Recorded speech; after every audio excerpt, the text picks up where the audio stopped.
tədbir iştirakçıları, hörmətli şəhid anaları, şəhid ataları, qazilər, veteranlar, vətənə aşiq olanlar. Bildiyiniz kimi bugün biz iki dənə şəhidlərimizdən birinin İgid kəşfiyyatçı şəhidimiz Quliyev Bahadur Sehrimanoğlu'nun adıyla bağlı olan bir tədbirdə cəm olmaqdayıq, onun çıraqvanlarıyıq. Hər birinizə burada belə xeyirli günlər arzu edirəm və mən də Rəziyə xanım qeyd etdiyi kimi şəhid ailələri, əldə və müharibə veteranlarının Müdafiəsi İctimai Birliyinin İnsan Resursları Şöbəsində müdür olaraq İgid ələnlərin adından Tahir müəllimin və qazilərimizin digər şəhid ailələrimiz adına sizlərə salamlarımızı yetirərək şehirimə keçmək istəyirəm. Türk'ün övladıdır, Türk Bahadır adlı şeirim. Müəllif Jurnalistlər Birliyinin, Turan Yazarlar Birliyinin üzvü, Qızıl Qələm mükafatlarında vətənə və şair Nazlı Yazar. Gülab ətirlidir, şəhidim mənim. Gülablı kəndindən igidim mənim. Qatar surətli var, keçsə də fərq yox.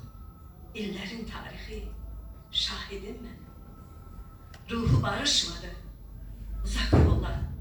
Yağı düşmən torpaq, yurd yeri ala. Bahadur Quliyev Sehrimanoğlu vətəndən kənarda necə qala. Yardı, parçaladı maniyələri.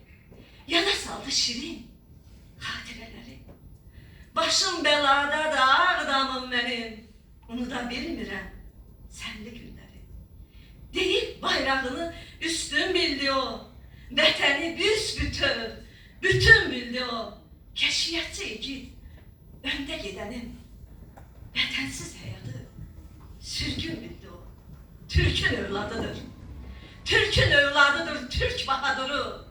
Ömrü əbədidir, yaz bahardır o. 21 yaş genç, 21 yaşlı genç əbədi yaşar. Şəhid rütbəsiyle əqiq bahadır o. O elə zirvə ki, əl çatmaz əlin.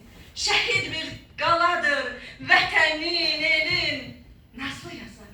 Nazlı yazar yaz ki, igid şəhidlər xarı bülbülüdür. Vətən qəlbinin xar bülbülüdür.